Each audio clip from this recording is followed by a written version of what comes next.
G'day guys, here today to talk about the Scorpius WAM because 10 years has gone past since this was released and the video is 10 years old. So I thought I might do a new one there. Okay, so what is it? It's a 50 amp wireless module that's used for use on analog tracks only, with analog cars only. But it now allows you to use a digital controller and with wireless capability, and being able to walk around your track. This adds another dimension, and to have the flexibility to do various things with your controller that you can't do with any other controller. It's also very interesting. There's the controller. The WAM is no good without the controller, and the controller is no good without the WAM. So they work hand in hand. They're just timed out. The unit's 50 amp, 35 amp all day long. That'll power 99% of the world's slot cars. Just what it looks like inside. Really nice quality cable, 14 gauge silicon, and it's got quality alligator clips and boots. There's the board there. It's a quality board. WAM 2.0 by Scorpius Wireless. There's the antenna at the end there. It's a trim length antenna. As you can see, a really nice quality components and robot work there. The analogue processor, analogue radio chip, oscillator, drive MOSFET, brake MOSFET, various resistors and capacitors. Fairly simple. Measures about 90mm by 50mm.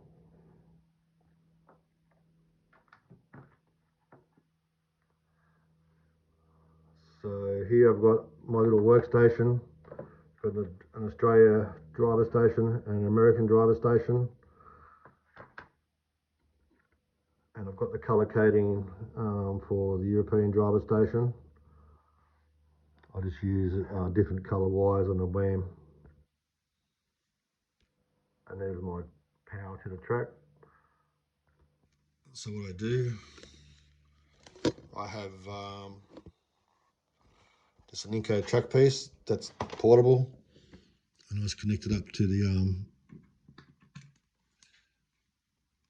these two pins here, which are connected to the WAM behind the board there. With the WAM itself, just go back to black, red to red, etc.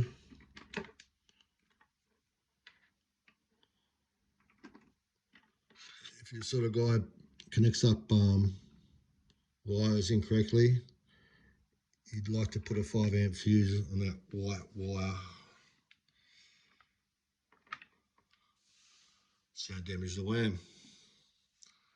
Okay, so I've actually got a WAM plugged into a driver station exactly as you would at a club or a home scenario. So 3 clips. Turn the control on. Just press that button there. I'm not sure if the WAM ID is paired to the controller. We'll find this out in 1 second.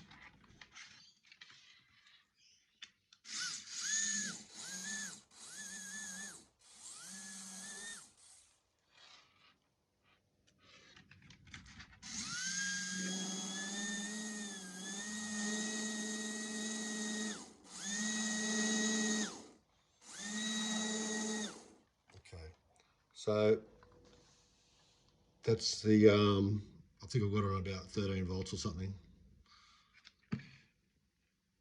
So the description I'll put in below for the controller. Like I said, I'm not going to go and repeat everything about the controller on a video I just did 2 weeks ago. You need to understand the controller to get the most out of it, but if you don't like reading instructions. You can probably wing it. It's one of those sort of controls that is intuitive.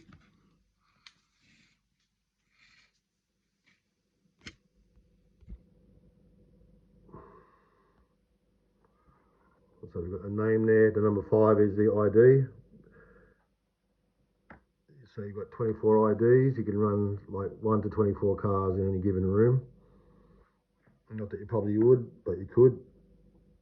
Up in the right hand corner, we've got 10 sensitivity settings. That's a library of 10 throttle profiles. And the default one's pretty standard. If you muck around on the computer for half a day, you actually, and keep a record of your lap times, you can actually get your lap times down 0.2, 0.3 of a second per lap easily, without even trying. Another really important thing for lap times a lot of people just don't understand is brakes. Brakes are critical. In fact, I can tell the difference between 27% and 24%. And I might like it on 27, for example. If I go to 29, it's actually too much. If I go to 25, it's not enough. So you can actually get it that fine. And once again, the lap times, once you get the brakes perfect, you can maximize your lap times, or minimize your lap times, I should say. And the driver name, you can change it to Bob, Peter, whatever you like, okay? So that car, by the way, is a Lola Thunder Slot Lola with 20 NSR Shark 46k motor. Oh, tries to take off on me. So, just quickly how to change ID. So I want to go back to 1, say. Just press the menu button for 2 seconds. On the back we have the knobs for sensitivity, menu and brake. You can just use the menu one. You just scroll to ID, press lane changer, which takes you to the edit page. Use the same knob again to scroll to 1. That was actually went to 1. And then press the lane change to set it, and then press the menu button to escape from menu. Okay, so that car shouldn't work now. Now to pair it, press the menu button, scroll to set WAM, ID and PIN, press lane change. Just depower the whole WAM for 5 seconds. I'm just taking the white lead off the post there. Back on. Press the lane change button and then press the menu button to escape from the menu. That car should now be paired to that WAM. There you go. So that's how you pair it. So that's brake, sensitivity, the name, the number. Now if you want to change the name, here we have a Scorpius dongle plugged into our PC. Now I can actually change the name and the throttle profile on the controller, and to see that you can go into the video that I did last week. But just for the WAM users only, or the analog users today, that's typically a program we use. It's called the throttle setup program. Now, what I'll do, I'll try and scroll in on that. So up the top, you can change the name. You can change the PIN number. So the PIN basically is a security code on your channel. So if you're in a championship, something really important, just no one can hack your channel unless they know your PIN. And there's the throttle curve down here. This number 1, you can represent, that's the 10 library spacings, you can set it. Location, minimum, maximum, So if you want to put in 80% for kids or whatever, set curve, there's 80. You want to put in a minimum, because you've got quite a large track and you don't use the lower 20% of your throttle of the trigger, just put in 20. Now you can change any of these numbers. C44, I can make that 48 if I want.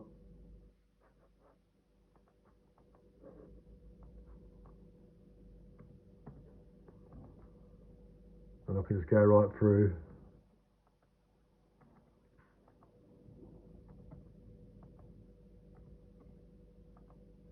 I can write any weird curve you like. I can have this down here if I like. So you can imagine there's literally millions of combinations.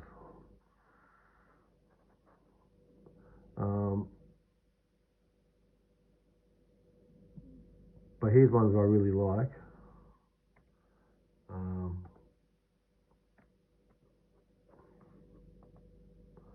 It's a purely linear one.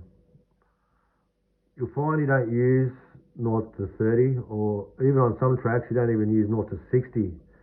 You're only using the upper 40% of the trigger. So if you can eliminate this area here, you actually get better use of the trigger, because you're not just using this little bit of the trigger. If you use a larger area of trigger for the same function, you actually better get a more accurate, well, it's easier to get a more accurate trigger. I'm just going to put it back on 0 for now. And I'm just going to show you how you send a throttle curve. So basically press send throttle curve. And it's telling me over here, select configure from throttle menu, then press lane change. Okay, so wake the controller up. Oh.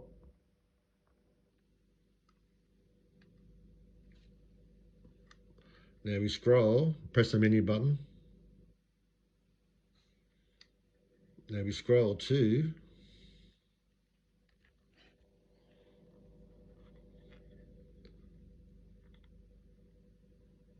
configure from PC.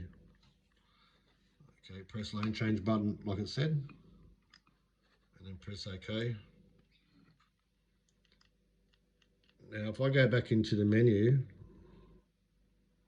they went to number 1, by the way. If you look on the screen, I went to library number 1. So if I go, just go to 1, now go into the throttle settings, menu, use a knob to scroll to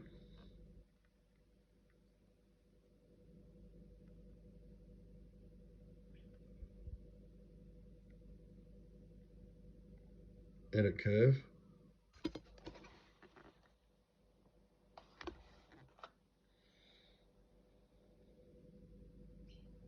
Press lane change. Now point 0 should be 0 and point 10 should be 100. And actually I had it on 80, didn't I, the maximum? So maximum should be 100, 80.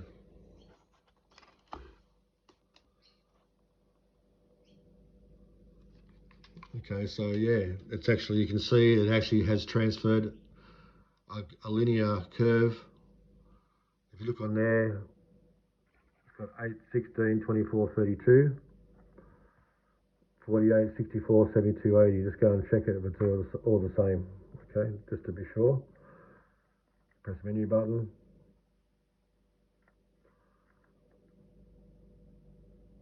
Edit curve. There you go. 48, 56. Now sometimes they're 1% off. Don't know why. 32, 23, 20, which should be 24, 16, 56, 63 or 64, 72, 80. There you go.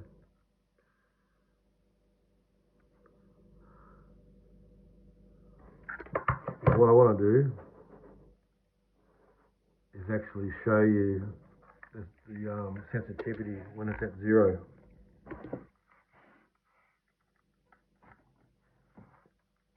Okay, so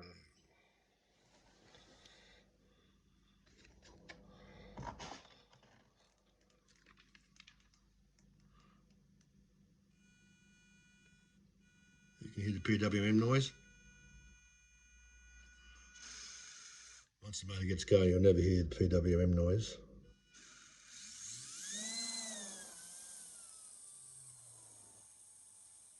Now it's all about the control. A controller, by nature, has to have a good control.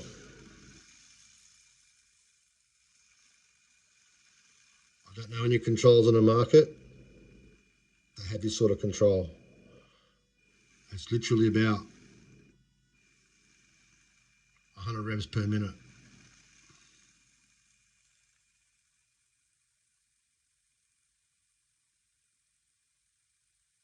Up to 460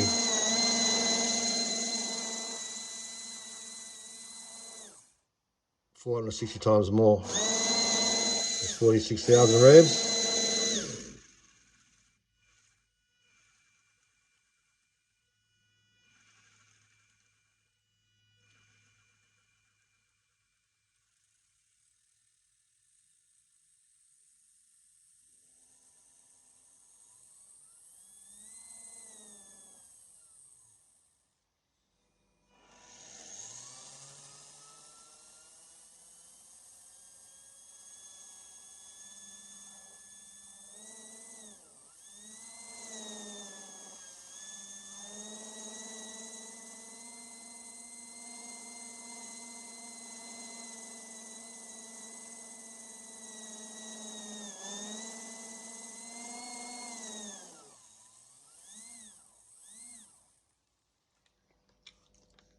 It's really smooth on the track.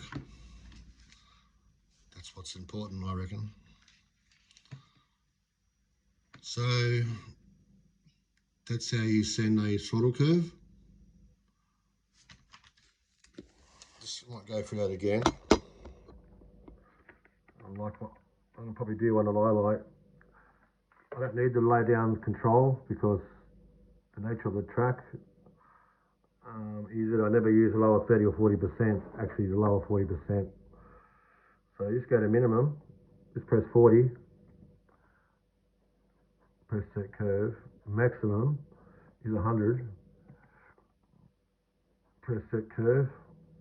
I'm going to put this one in throttle 2, location 2, send throttle curve, pick up my controller, put it into reconfig from PC, press lane change, press OK. There's normally a bar that shows you loading up. It's disappeared after I asked John what's going on there. Now if I go into, I think 2, wasn't it?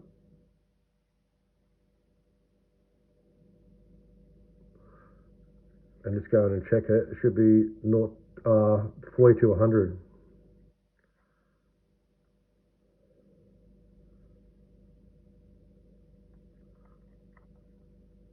And if I go down to 0, it should be 40. There we go. If I go up to 0.10, it should be 100.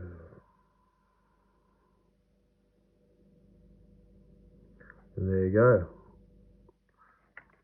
So what's it look like?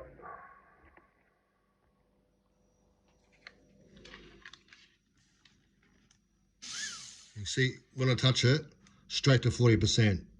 Now watch how much I'm only touching the trigger. About 3 mil.